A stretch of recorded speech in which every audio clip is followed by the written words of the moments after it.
Harry Freedman and I started out in stand-up a long time ago in New York City. But I still do stand-up, and now I bring Harry to open for me on many occasions. So if you need a roaster, or if you need a good, smart, brilliant, hysterical, clean comedian, I'm recommending my good friend, Mr. Harry Freedman. And I've asked Harry here today to say a few words about Lois for her birthday. I just met Lois about 20 minutes ago. She was not feeling well. She looked at me and she said, "I don't know who you are, sir." I also want to welcome some of Lois's high school friends and neighbors, Loretta Calabrese, Jeanette Cressetto, her sister Josephine Byrally, Betty Albert, Claire Peel, Jan Stevens, Serena Williams, Oprah Winfrey. Where are they? I don't see them. For the record, I have some relatives in Connecticut. I have an aunt and uncle who live in Westport, and years ago, we got invited to Paul Newman's house for dinner, which was really cool. And the best part is we had the salad with the house dressing. Lois is always upbeat and smiling, which is all the more reason Colleen brought me here tonight to bring this unreasonably upbeat, over-optimistic, cheery woman back down to earth. Just as Lois did when she threw Adolf a 70th party and hired a woman coming in to pretending to be a bag lady who dated him when he lived on the farm. And the sad thing is, it was actually true. There's a picture of her smiling while she was swimming with a dolphin at the age of 66. The dolphin, on the other hand, had an expression of like, "What the hell are you doing here?"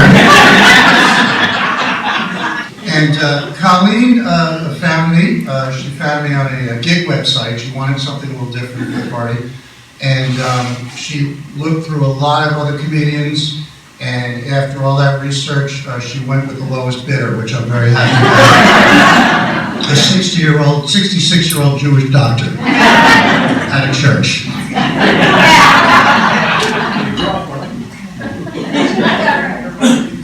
Just rub it in.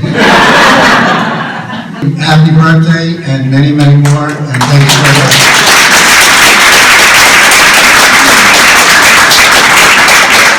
Our next speaker, Dr. Harry Freedman, is actually an old friend of Ed's. We've asked him to say a few words tonight about Ed, as well as to talk about some ideas that will help the next administration continue the tremendous legacy. Please welcome Dr. Harry Freedman. For those of you that are from out of town, I would like to welcome you here to New York City. There is, of course, beautiful culture in New York. If you get a chance, the Museum of Natural History just opened up a new exhibit. I went there. It's an amazing thing. They have a chair that was made entirely of bubble gum, and I reached underneath, there was a little wooden desk. The fact is, Ed has a very powerful way with words. He always has strong messages in his speeches, such as advising freshmen during matriculation that 20% of them will meet their future wives at Alfred. What he fails to mention is 62% of them also meet their future ex-wives at Alfred.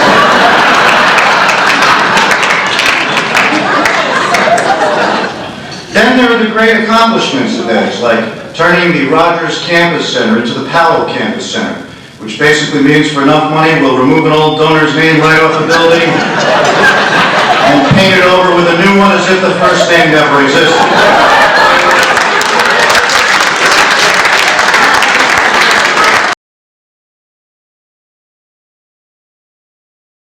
It is my great honor to introduce Harold Freedman, who will be picking up as some of the work Steve has been doing and joining us as our newest partner. And we are here today to celebrate Steve's retirement. It turns out he's leaving despite being 66. Well, I am 69, so it's good to see the company is bringing in some young blood to the table. How do you sum up a man whose favorite saying is that people suck?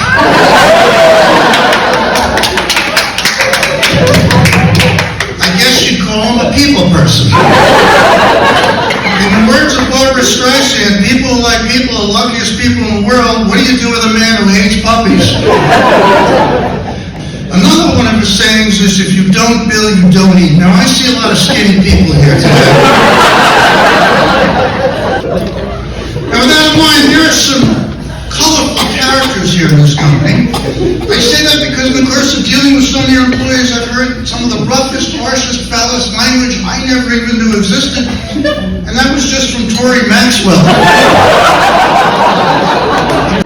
For Congratulations. Thank you very much.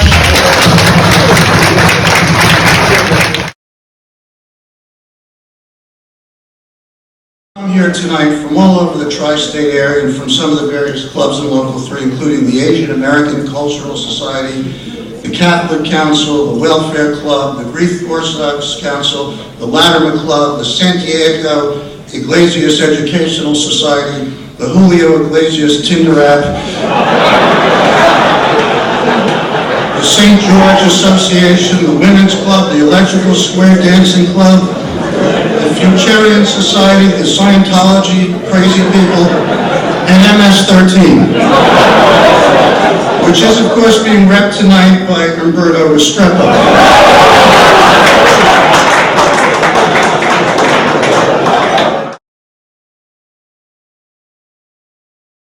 This is a relationship that almost never happened. They met because Arlene's friend Hillary hated Arlene's current boyfriend Phil, so she set her up with Larry, who had recently been dumped by his then girlfriend Margie.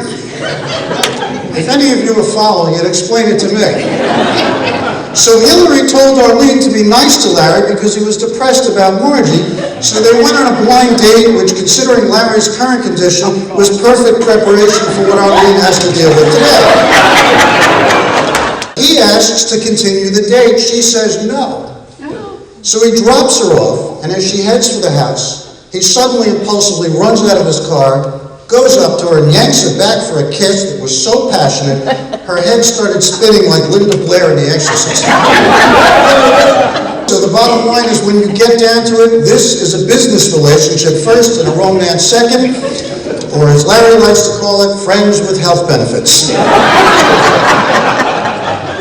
I wanted to stop and say, I realize I've said a number of strong things about Larry, and with that in mind, I want to say to Arlene, thank you for all the information.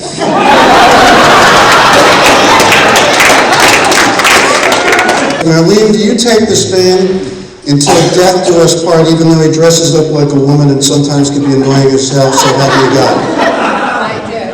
Larry, do you take this woman who made your life wonderful and takes care of you when you are sick and does everything in her power to make you happy and is paying my check tonight, so help me God?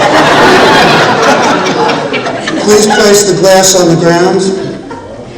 Okay, Larry, if you can see the glass, you may now break the glass.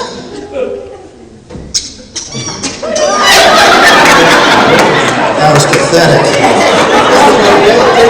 And it was a lot of fun meeting them, and congratulations on renewing. And I think we're done. Thank you very much.